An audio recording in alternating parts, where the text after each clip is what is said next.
Hello বন্ধুরা, আশা করি সকলে ভালো আছেন। আজকে অনন্য স্বাদের একটা মাছের রেসিপি নিয়ে এসে হাজির হয়েছি। বানানোটা কিন্তু একেবারেই সোজা। একটা স্পেশাল ভাজা মশলা দিয়ে এই মাছটা আমি বানিয়েছি। এতটাই টেস্টি না, আপনারা অবাক হয়ে যাবেন। সাধারণভাবে বানানো মাছের এত সুন্দর একটা টেস্ট হতে পারে। চলুন তাহলে বানিয়ে ফেলি। আমি এখানে কয়েক টুকরো কাতলা মাছ নিয়ে নিয়েছি। আমি আজকে কাতলা মাছ দিয়ে করছি, আপনারা যে কোনো বড় মাছ দিয়ে কিন্তু করতে পারেন।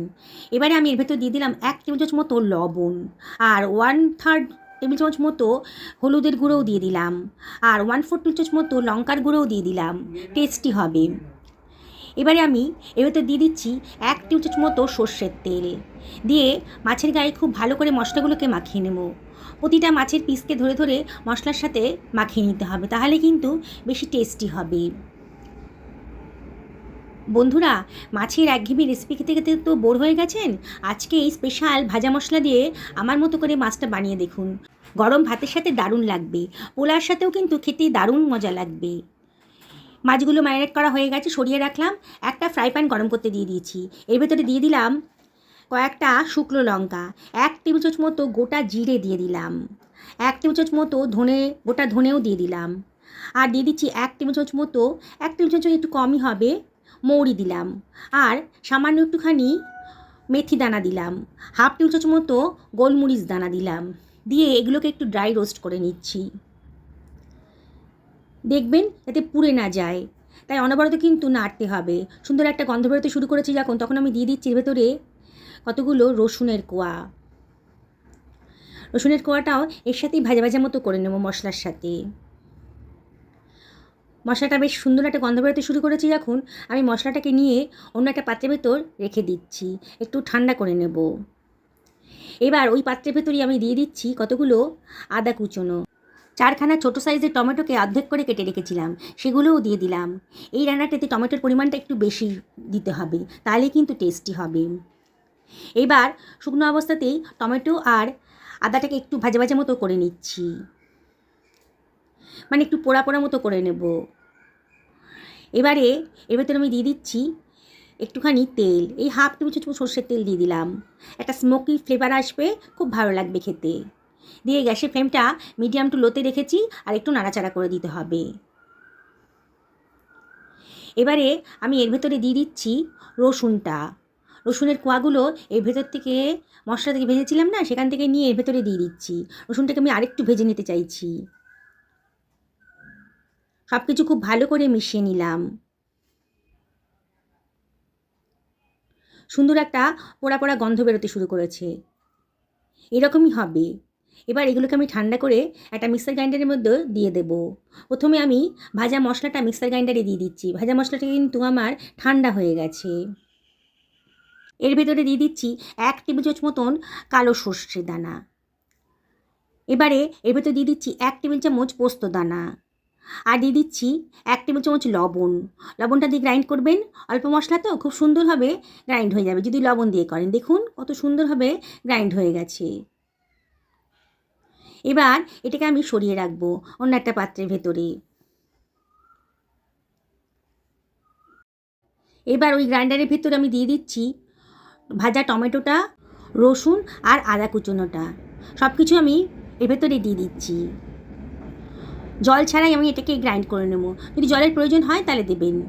আমি কিন্তু জল ছাড়াই গ্রাইন্ড করেছি। দেখুন কত সুন্দর একটা স্মুথ পেস্ট তৈরি হয়ে গেছে। সরিয়ে রাখলাম। কড়াইটা গরম করতে দিয়ে দিয়েছি। কড়াইয়ের ভেতর দিয়ে দিলাম 4 টেবিল চামচ মতো সর্ষের তেল। তেলটা গরম হয়ে গেছে যখন, তখন আমি ম্যারিনেট করা মাছগুলোকে এর ভেতরে দিয়ে দেবো। একসাথে সব মাছ ভাজতে পারবো না, ব্যাচে ব্যাচে ভাজতে হবে। প্রথমে 4 পিস দিয়ে দিয়েছি। এবার উল্টে পাল্টে মাছগুলোকে একটু কড়া করেই ভেজে নেব। বন্ধুরা, যারা রেসিপিটা দেখছেন অথচ এখনও আমাকে সাবস্ক্রাইব করেননি, তাদেরকে আমি রিকোয়েস্ট করবো আমার চ্যানেলটা সাবস্ক্রাইব করার জন্যে। পাশে থাকা বেল আইকনটা অবশ্যই ক্লিক করে দেবেন, তাহলে আমার রান্নার নোটিফিকেশানটা আপনারা চটজলদি পেয়ে যাবেন। প্রথম ব্যাচের মাছগুলো ভাজা হয়ে গেছে, পরের ব্যাচের মাছগুলোকেও আমি দিয়ে দিচ্ছি। একইভাবে বেশ কড়া করে ভেজে তুলে রাখবো। মাছের নানান রেসিপি তো খেয়েছেন আপনারা, আজকে এইভাবে বানিয়ে দেখুন। এই ভাজা মশলা দিয়ে মাছের রেসিপি আমার মায়ের থেকে আমি শিখেছি, অসম্ভব টেস্টি। এটা দিয়েই কিন্তু পুরো ভাত খাওয়া হয়ে যাবে। তেলের পরিমাণটা একটু বেশি ছিল বলে আমি তেলটা একটু সরিয়ে রাখলাম। বাকি যে তেলটা ছিল তার ভেতর দিয়ে দিলাম কিছুটা দারচিনির টুকরো, 1/2 টেবিল চামচ মতো গোটা জিরেও দিয়ে দিলাম। এবার একটু ফ্রাই করে নেব। কতগুলো তেজপাতা কেটে রেখেছিলাম, সেগুলোও দিয়ে দিলাম। সুন্দর একটা গন্ধ বেরোতে শুরু করেছে। একটু ভাজা ভাজা মতো করে নেব, সুন্দর একটা গন্ধ বেরোচ্ছে। এইবারে গ্যাসের ফ্লেমটা লোতে রেখে আমি বেটে রাখা মশলাটা দিয়ে দিলাম। গ্রাইন্ডারটা ধুয়ে অল্প জলও দিয়ে দিলাম। দিয়ে সব কিছু আবারও ভালো করে মিশিয়ে নিচ্ছি। খুব ভালো করে মশলাটা কষিয়ে নিতে হবে। দেখছেন তো, কোনো ঝামেলাই নেই, কিন্তু টেস্টটা একেবারে অসাধারণ। ঢাকা দিয়ে দিলাম মিনিট 5 জন্যে, একেবারে লো ফ্লেমে। 5 মিনিট বাদে দেখুন মশলাটা কিন্তু অনেকটাই কষানো হয়ে গেছে। এবারে আমি এর ভেতরে দিয়ে দিচ্ছি হাফ টেবিল চামচ মতন হলুদের গুঁড়ো, হাফ টেবিল চামচ মতো লঙ্কার গুঁড়ো, হাফ টেবিল চামচ মতন কাশ্মীরি লঙ্কার গুঁড়ো, তাহলে কালারটা সুন্দর হবে। এবার সব কিছু আবারও ভালো করে মিশিয়ে নিচ্ছি। খুব ভালো করে মশলাটা কষিয়ে নিতে হবে। যত ভালো করে কষাবেন বন্ধুরা, আগেই বলেছি, টেস্ট কিন্তু ততটাই সুন্দর হবে। এবার আমি দিয়ে দিচ্ছি গ্রাইন্ড করে রাখা ভাজা মশলাটা। এই স্পেশাল মশলাটা দিলে পরেই কিন্তু রান্নার টেস্টটা 1 লাফে 100 গুণ বেড়ে যাবে। সব কিছু মশলাটা দেওয়ার পর ভালো করে মিশিয়ে নেব। অনবরত কিন্তু নাড়তে হবে, নাহলে কিন্তু পোড়া লেগে যেতে পারে। এবারে আমি এর ভেতরে দিয়ে দিচ্ছি 2 টেবিল চামচ মতো জল। জল দিয়ে আবারও মশলাটা খুব ভালো করে কষিয়ে নেব। এত সহজ রেসিপি, কিন্তু টেস্টটা একেবারে মনে রাখার মতন। একদিন খেলে আপনারা জীবনেও এর টেস্ট ভুলতে পারবেন না। দেখুন মশলাটা আবার আমি খুব ভালো করে কষিয়ে নিলাম। মশলার গা থেকে তেল বেরোতে শুরু করে দিয়েছে, মানে বোঝা যাচ্ছে যে মশলাটা আমার খুব ভালো করে কষানো হয়ে গেছে। এবারে এর ভেতর দিয়ে দিচ্ছি আমি 1 বাটি পরিমাণ গরম জল। গরম জল দেওয়ার চেষ্টা করবেন, তাহলে কুকিং প্রসেসটাও ঠিক থাকবে আর রান্নার কালারটাও সুন্দর থাকবে। সব কিছু আবারও খুব ভালো করে মিশিয়ে নিচ্ছি। যেসব বন্ধুরা আমার এই রেসিপিটা ফেসবুক থেকে দেখছেন, তাদেরকে আমি রিকোয়েস্ট করব আমার পেজটা ফলো করার জন্যে। দেখুন ঝোলটা ফুটতে শুরু করেছে। আমি হাফ টেবিল চামচ মতো লবণ দিয়ে নিলাম। টেস্ট করে দেখেছিলাম লবণটা একটু কম কম লাগছিল। এবার ঝোলটা যখন ফুটতে শুরু করেছে, সেই সময় আমি ভেজে রাখা মাছগুলো এর ভেতরে দিয়ে দিচ্ছি। কোনো ঝামেলাই নেই, অথচ এর টেস্ট কিন্তু একেবারে হোটেল রেস্টুরেন্টের মতন। এবারে আমি এর ভেতরে দিয়ে দেবো বেশ খানিকটা ধনেপাতা কুচি।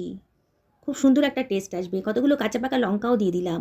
আর দিয়ে দিচ্ছি হাফ টেবিল চামচ মতো কিচেন কিং মশলা। কিচেন কিং মশলা না থাকলে পরে গরম মশলা দিতে পারেন, কোনো অসুবিধা নেই। হাফ টেবিল চামচ মতো কসুরি মেথি হাতে ডলে দিয়ে দিলাম। টেস্টটা দারুণ হবে, গন্ধটাও খুব সুন্দর হবে। এবার ঢাকা দিয়ে মিনিট 5 একেবারে লো ফ্লেমে রান্না করে নেব। 5 মিনিট বাদে দেখুন কালারটা কত সুন্দর দেখতে লাগছে। গন্ধে কিন্তু ঘর মোমো করছে। দেখুন কালারটা। এই রকম মাছের রেসিপি থাকলে পরে 1 থালা ভাত কিন্তু এটা দিয়েই খাওয়া হয়ে যাবে।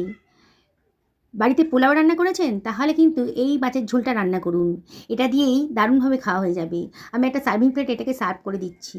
দেখুন কত সুন্দর দেখতে লাগছে, দেখেই কিন্তু লোভ লেগে যাবে, না বানিয়ে থাকতেই পারবেন না। আর এত সোজা বানানোটা, বিগিনার্সরাও কিন্তু একবার দেখলে পরে এটা বানিয়ে ফেলতে পারবেন। আমি ওপরে একটু ধনেপাতা কুচি ছড়িয়ে দিচ্ছি। দেখুন কতটা দেখতে সুন্দর লাগছে। কি বানাতে ইচ্ছে করছে তো? তাহলে অবশ্যই একদিন বাড়িতে বানিয়ে ফেলুন। পরিবারের সকলকে খাওয়ান, নিজেও খান। গ্যারেন্টি দিয়ে বলছি, অতিথিদের খাওয়ালে পরে অতিথিরা কিন্তু মুখে দিয়েই এই রেসিপিটা জানতে চাইবে। সকলে ভালো থাকুন এই কামনা করে ভিডিওটা শেষ করলাম। নমস্কার।